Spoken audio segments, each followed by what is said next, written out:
नमस्कार दर्शकों, स्वागत है आप सभी का। मैं हूं आप सभी के साथ राखी। आ चुकी हूं आज फिर एक नए विषय के साथ। जैसा कि हम सभी जानते हैं कि 25 अप्रैल को हम सभी लोग मनाते हैं विश्व मलेरिया दिवस। तो आज हम मलेरिया के बारे में बात करेंगे कि मलेरिया आखिर होता क्यों है, कारण क्या है, लक्षण क्या है और इससे बचने के लिए हम क्या बचाव कर सकते हैं।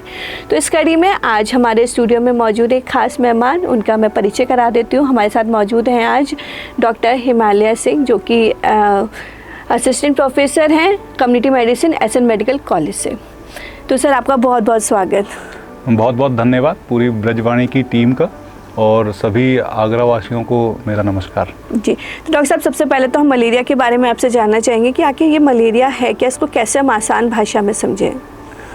मलेरिया को लगभग हम सभी जानते हैं, बहुत पुरानी एक बीमारी जिससे लगभग कोई ना कोई व्यक्ति जूझा है जी। या इसके बारे में सुना सभी ने। ये मच्छर से होने वाली एक बीमारी है जिसमें बुखार आता है और बुखार आने पर अगर कंट्रोल हो जाता है तो मरीज ठीक होते हैं, मगर कई बार ऐसा होता है कि अगर बुखार ठीक नहीं होता है और वो अंदरूनी और अंगों तक पहुंचने पर, लिवर पर इन्फेक्शन करने पर उससे मृत्यु तक भी हो जाती है। जी जी। तो डॉक्टर साहब, अगर हम इसके लक्षणों को समझना चाहें, अगर किसी इंसान को मलेरिया हो रहा है तो शुरुआती दौर में किस तरीके के लक्षण दिखाई देते हैं।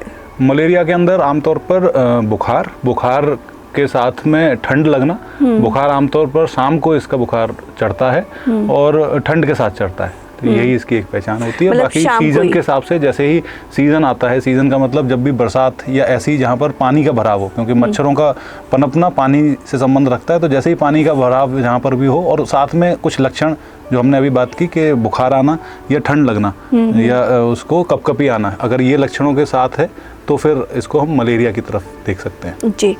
तो डॉक्टर साहब, अगर हम अपने भारतवर्ष की बात करें तो हमारे भारतवर्ष में क्या स्थिति है मलेरिया को लेकर।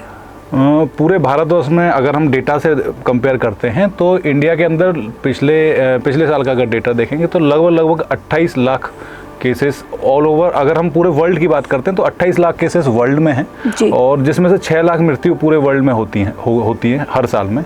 इंडिया के अंदर लगभग 2.3 लाख, लगभग 2.25 लाख मरीज डिटेक्ट हुए पिछले एक साल के अंदर, जो कि देखा जाए तो कंपेरेटिवली पिछले कुछ सालों से हर साल 20-25 हज़ार केसेस हर बार कम हो रहे हैं। तो अगर हम ये देखें कि इस बार का जो हमारा थीम है, वर्ल्ड मलेरिया डे का जो थीम है, now we can and now we must, वो इसी को दर्शाता है कि अब हम एक ऐसी स्थिति पर हैं जहाँ पर एक हमारे पास होप है, नाउ वी कैन, कि हम कर सकते हैं, कि हमारे पास नई नई टेक्नोलॉजी हैं, नए उपचार के साधन हैं और अभी हम इस स्टेज पे हैं कि हमने कंट्रोल कर लिया काफ़ी हद तक मलेरिया को, अलग अलग डिस्ट्रिक्ट्स के अंदर अच्छे तरीके से कंट्रोल कर लिया है।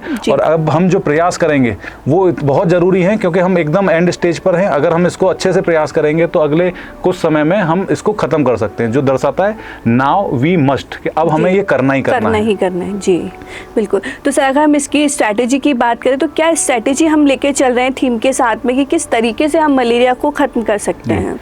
Government of India health strategy, national health strategy design करती है, जिसके अंदर मलेरिया को भी लेके वो किया, जिसके अंदर सबसे पहला है डिसीज सर्वेलेंस। मलेरिया का सर्वेलेंस जितना अच्छा होगा, जैसे ही कोई भी केस डिटेक्ट हो, जो भी सस्पेक्टेड केस हो, उसको ग्राउंड प्राइमरी लेवल पर ही, जहाँ पर भी केस बुखार, जैसे हमने बताया कि लक्षण आए और लक्षण के हिसाब से ही उसको सस्पेक्ट किया जा सकता है कि ये मलेरिया है, तो वो भी नोटिफाई हो।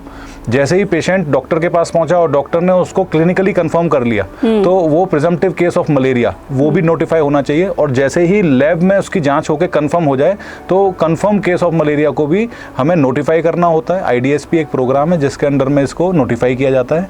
और जितना स्ट्रॉन्ग सर्वेलेंस सिस्टम होगा, हम केस को आते ही डिटेक्शन कर लें, उसका जितना अर्ली डिटेक्शन करेंगे उतना ही प्रॉम्प्ट ट्रीटमेंट आगे के लिए हम तुरंत उसके ऊपर इलाज कर सकते हैं। मैं आपको उदाहरण के उस पर समझाता हूँ कि अगर किसी आगरा की बात करें, आगरा के अंदर मलेरिया को बहुत अच्छे से रोका गया है।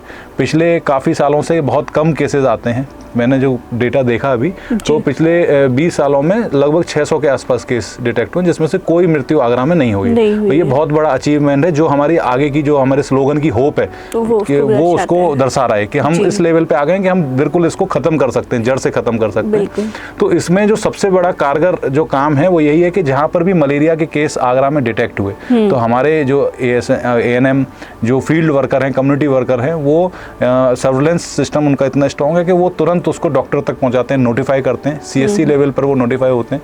जैसे ही केस वहाँ पर होता है तो वो डॉक्टर उसको जांच कराते हैं और जांच कराने के बाद अगर ऐसा लगता है कि कहीं पर भी क्लस्टरिंग ऑफ केस मिला है कि क्योंकि मलेरिया अगर होगा तो वो मच्छर से हो रहा है, मच्छर किसी एक इलाके में होंगे तो वो कई सारे केसेस को करते हैं। तो जैसे ही पहले कुछ केस डिटेक्ट होते हैं तो वहाँ पर मच्छरों की रोकथाम के लिए कुछ ना कुछ उपाय, सरकार के जो अलग उपाय हैं जिसके बारे में भी हम बात करेंगे, उनसे इन्वायरमेंटल कंट्रोल करा जाता है कि आगे मच्छर ना पनपें।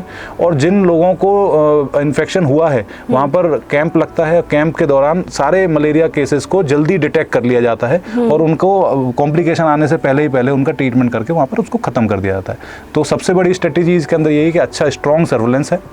दूसरा जो है वो हम अर्ली डिटेक्शन कर रहे हैं और तुरंत अच्छे ट्रीटमेंट को दे रहे हैं। और इसके अलावा सरकार ने डिपोस बनाए हुए हैं, ड्रग डिपोस हैं, मलेरिया ड्रग डिस्ट्रीब्यूशन सेल्स बने हुए हैं और रैपिड डायग्नोस्टिक किट्स जो ग्राउंड लेवल पर अवेलेबल हैं। जो ANM होती हैं वो उनको जांच कराने के लिए बहुत दूर मरीज को नहीं भेजना होता, जहाँ पर भी ऐसे केस मिले, सस्पेक्टेड केस मिले, वो उनको वहीं पर किट से टेस्ट करती हैं। तो अवेलेबिलिटी ऑफ डायग्नोस्टिक टेस्ट और साथ में ट्रीटमेंट वो बहुत इजी करा है। गवर्नमेंट ने इस तरह से काम किया है कि हम बहुत जल्दी उसको पेशेंट को पकड़ भी लेते हैं और उसके बाद हम उसका ट्रीटमेंट भी जल्दी स्टार्ट कर देते हैं। तो ये कुछ ऐसी स्ट्रेटेजी हैं जिसकी वजह से हम आगे बढ़ रहे हैं। बिल्कुल, तो सबसे ज़रूरी है कि लोग थोड़ा सा अवेयर हों और जैसे ही उन्हें बुखार आ रहा है, और ख़ासकर जैसा डॉक्टर साहब ने हमें बताया दर्शकों कि शाम के वक्त ठंड दे के बुखार आना, तो ये मलेरिया का लक्षण हो सकता है। तो यदि आपको ऐसा कुछ लक्षण दिखाई देता है तो आप अपने नज़दीकी स्वास्थ्य केंद्र में जाके या अपने डॉक्टर से आप एक बार परामर्श अवश्य लें। तो सर आगे आपसे इसी कड़ी में जानना चाहूँगी कि मलेरिया का टेस्ट जो आपने अभी हम डिटेक्शन की बात कर रहे थे, तो किस तरीके से डिटेक्ट किया जाता है, किस तरीके के टेस्ट होते हैं इसको पहचानने के लिए? रैपिड डायग्नोस्टिक किट्स होती हैं जो फील्ड लेवल पर ANMs के पास होती हैं, CSC PSC लेवल पर। तो जहाँ पर लैब नहीं है वहाँ पर उनसे किया जा सकता है। बाकी इसकी टेस्ट जो है वो माइक्रोबायोलॉजी लैब में माइक्रोस्कोप द्वारा इसके पैरासाइट को देखा जाता है ब्लड स्मेयर के अंदर, उससे जांच की जा सकती है। बाकी कुछ और आधुनिक टेक्निक्स भी हैं जो लैब में की जाती हैं और आमतौर पर ये बहुत आसानी से पकड़ा जा सकता है, पकड़ा जा सकता है। लक्षणों के आधार पे लक्षणों के आधार पर हम इसकी जांच कराते हैं और जांच में अगर कंफर्म होता है तो हम इसको कंफर्म कर देते हैं। जी, तो सर गवर्नमेंट किस तरीके के प्रोग्राम और इसको रोकने के लिए चला रही है, उस बारे में भी थोड़ा सा हमारे दर्शकों को बताएं। गवर्नमेंट जो है मेनली जो इसके लिए ट्रीटमेंट जो नेशनल प्रोग्राम है वो इसके साथ में वेक्टर से होने वाली और बीमारियां जिनको वाहक जनित बीमारियां कहते हैं, वेक्टर बॉर्न डिसीजेस, उन सभी के लिए एक साथ एक प्रोग्राम चलाती है जिसका नाम है national programme for vector borne diseases. तो national vector borne disease control programme है जिसको गवर्नमेंट ऑफ इंडिया सभी हेल्थ सेटअप्स पे इसको रन करती है। SN medical college, district hospital, CMO office से लेके हर एक सरकारी अस्पताल में, और साथ में प्राइवेट मेडिकल इस्टेब्लिशमेंट जो और हैं शहर में, सभी इसके अंतर्गत आते हैं। इसके अंतर्गत मलेरिया का ट्रीटमेंट, डायग्नोस्टिक किट, इसके अलावा लोगों के अंदर अवेयरनेस कि उनको सही समय पर जब भी समय आता है जिसमें मच्छरों के पनपने की चांसेस ज़्यादा होते हैं तो उस समय पे उनको कम्युनिटी लेवल पे किसको क्या काम करना है वो बताया जाता है और सरकार अपने लेवल पे जो काम करती है वो इसके अंदर बताया गया है। जी, तो सर अब बात आती है ट्रीटमेंट की। तो अगर किसी को मलेरिया है ये हमें समझ आ जाता है तो डॉक्टर्स उनका ट्रीटमेंट किस तरीके से करते हैं, कितने दिन दवाइयाँ चलती हैं और मलेरिया कितने दिन तक पूरी तरह ठीक हो जाता है? सही समय पर पकड़ने पर कॉम्प्लिकेशन ना आए उससे पहले अगर हम पकड़ लेते हैं, सिर्फ फीवर है, फीवर विद चिल्स, और हमने अगर डायग्नोस्टिक टेस्ट किए और उसमें कंफर्म आया तो सिर्फ दवाइयाँ कुछ समय के लिए खानी होती हैं। दवाइयों के खाने की दवाइयों से ही काम चल जाता है। कई बार फैल्सिफेरम मलेरिया या कोई कॉम्प्लिकेटेड केसेस होते हैं तो उसके अंदर इंजेक्शन के द्वारा भी किया जा सकता है। जैसा मैंने बताया कि आगरा के अंदर कोई भी अनट्रीटेड या डेथ इस तरह की रिपोर्ट नहीं हुई है पिछले कई सालों से, तो आगरा में इस तरह से हमें डर नहीं है। मगर जनता को कुछ बहुत सारे अवेयरनेस की बहुत ज़रूरत है, जागरूक रहेंगे, जागरूक रहने की बहुत सकते हैं। ज़रूरत है। जागरूकता इस बात पे कि अगर कभी भी कोई बुखार या उससे संबंधित कोई भी लक्षण आते हैं तो उसमें लापरवाही ना करें और छुपाएं नहीं, उसको जल्दी से जल्दी अस्पताल में आएँ। अस्पताल में, सरकारी अस्पताल या प्राइवेट अस्पताल जहाँ भी जाते हैं वहाँ पर जाके पूरा ट्रीटमेंट लें। इसमें मैं एक बात और जोड़ना चाहूँगा इस पूरे अभियान में, क्योंकि ये एक तरह का अभियान आगे बढ़ रहा है जिसमें हमने कहा कि now we can and now we must. तो इसमें चैलेंजेस भी हमारे पास हैं, हमारे सामने बहुत सारे बाधाएं आती हैं, जैसे कि ड्रग रेजिस्टेंस इसके अंदर है। हम नई टेक्नोलॉजी से नई नई ड्रग्स लेके आते हैं, ट्रीटमेंट डॉक्टर्स के पास है, पेशेंट को जब पेशेंट आएगा तो उसको ट्रीटमेंट देते हैं, पेशेंट ठीक होता है। मगर ऐसा भी देखा गया है कि जब ट्रीटमेंट पूरा नहीं होता है या कुछ और कारण भी हैं जो कि हर पैरासाइट के अंदर म्यूटेशन की वजह से उसके अंदर ड्रग रेजिस्टेंस होने के चांसेस होते हैं। ड्रग रेजिस्टेंस का मतलब है कि वो दवाई जो पहले से खोज करके कई सालों की खोज करने के बाद उसको मारने के लिए बनाई गई है उस पैरासाइट को, वो दवाई अब उस पर काम नहीं करती, जिसकी वजह से अब वो आगे उसकी जनरेशन एक आदमी से दूसरे आदमी में जब वो मच्छर काट के उस पैरासाइट को पहुंचाएगा तो वो भी म्यूटेंट होगा, उसके अंदर भी वो म्यूटेशन हो चुका होगा और उनमें भी आगे वो डिसीज़ नहीं होगी। तो आज जो हमारे सामने जो चैलेंज है एक वो ड्रग रेजिस्टेंस का चैलेंज है। इसके अलावा इसके लिए, इसको तोड़ने के लिए जो है वो पब्लिक अवेयरनेस जो आप कर रहे हैं, हम लोग जो समझा रहे हैं, वो यही है कि कम्युनिटी को ये सब समझना होगा कि कभी भी ट्रीटमेंट हो, जहाँ आमतौर पर क्या होता है कि जैसे ही बुखार 2-3 दिन का था, हमने उसमें दवाई खाई, दवाई खाने के बाद हमें लगा अब ठीक है, मगर वो कोर्स मान लीजिए 7 दिन तक डॉक्टर ने कहा था, मगर हमने 3 दिन या 4 दिन खा के उसको बंद कर दिया। तो अभी जो कुछ इसके भाग ऐसे होते हैं जो लिवर के अंदर रहते हैं, कुछ ऐसे होते हैं जो ब्लड के अंदर होते हैं। शुरुआती में ब्लड वाले पैरासाइट्स को मार दिया जाता है उन दवाइयों से, मगर जो छुपे हुए पैरासाइट्स होते हैं अगर वो बच जाते हैं उस दवाई के असर से, तो अब वो अगली बार जब बड़े होंगे, पनपेंगे और ब्लड के अंदर जो पनप के आएंगे तो वो म्यूटेशन के साथ अगर वो होते हैं तो वो किसी भी तरह की जो दवाई एग्जिस्टिंग ट्रीटमेंट है वो हमारा उस पर काम नहीं करता है। तो हमें हर बार नई खोज करनी होती है दवाइयों की। तो मतलब हमारी जो कम्युनिटी है, हमारी जो जनता है जो हमें सुन रही है, उनसे मेरा अनुरोध यही है कि जब भी कोई भी ट्रीटमेंट लें, आप अस्पताल में जाके क्वालिफाइड डॉक्टर से ट्रीटमेंट लेंगे, बिल्कुल आप ठीक हो जाएंगे। और ठीक होने के पश्चात डॉक्टर को रिव्यू करें या उनके बताए द्वारा पूरे कोर्स को करें, ताकि हम इसको हराने में आपका ये योगदान, पूरी तरीके से आपका योगदान भी इसके अंदर रहे। बिल्कुल, ये सबसे ज़्यादा ज़रूरी है। और वैसे भी डॉक्टर हमेशा यही कहते हैं कि जो कोर्स है वो पूरा करना बेहद ज़रूरी होता है, क्योंकि वो बीमारी दोबारा से होने की चांसेस बहुत ज़्यादा बढ़ जाते हैं। तो जैसा डॉक्टर साहब ने भी बताया, और मैं भी आपसे यही कहूँगी कि बिना डॉक्टर की सलाह के आपको कोई भी दवाई बंद नहीं करनी है और कोई भी खुद से दवाई नहीं लेनी है। डॉक्टर साहब, अब ये भी जानना चाहूँगी कि क्या है, हम तो यही कहेंगे कि prevention is better than cure. हम अगर बचाव कर लें तो हमें दवाइयों की या बीमारी की नौबत ही ना है। तो हम ऐसे क्या बचाव कर सकते हैं ताकि मलेरिया से हम बच सकें? बचाव के लिए जैसा कि प्रोग्राम के अंदर भी इसमें बताया जाता है, और आपने ध्यान दिया होगा जब हम बरसात का मौसम आता है उससे पहले जब रोड पे जाते हैं तो ट्रैफिक सिग्नल पर भी पब्लिक एड्रेसल सिस्टम जो लगे हुए हैं, तो नगर निगम द्वारा, डीएम साहब द्वारा वो सब जगह पर उसकी सूचनाएं दी जाती हैं। और इसमें मुख्यतः जैसे हमने बताया कि एक पैरासाइट है जो ब्लड के अंदर आता है, और ब्लड में हमारे शरीर में वो पनपता है, 2 फेज़ में रहता है। वो पहले लिवर में रहता है, उसके बाद जब वो ब्लड में आता है तो उसके बाद हमें सिम्टम्स महसूस होते हैं। उसी सिम्टम्स के दौरान अगर कोई मच्छर काट कर दूसरे किसी व्यक्ति को काटता है तो उसी दौरान में वो पैरासाइट उस मच्छर के थ्रू दूसरी व्यक्ति तक जाता है। तो अब इस प्रक्रिया में हम समझ सकते हैं कि सबसे मेन रोल जो है वो मच्छर का है। तो इसमें हमें मच्छर को बचाना, मच्छर को ख़त्म करना या उसको पनपने से बचाना, ये सबसे मेन इसके अंदर कार्य है। अब इसके बचाने के लिए बहुत सारे अलग अलग प्रक्रिया हैं। सबसे पहले तो एनवायरमेंटल कंट्रोल। एनवायरमेंटल कंट्रोल क्या होगा? मच्छर को पनपने के लिए पानी की ज़रूरत होती है, तो पानी के अंदर कुछ ऐसे काम किए जा सकते हैं कि हम पानी को भरने ही ना दें।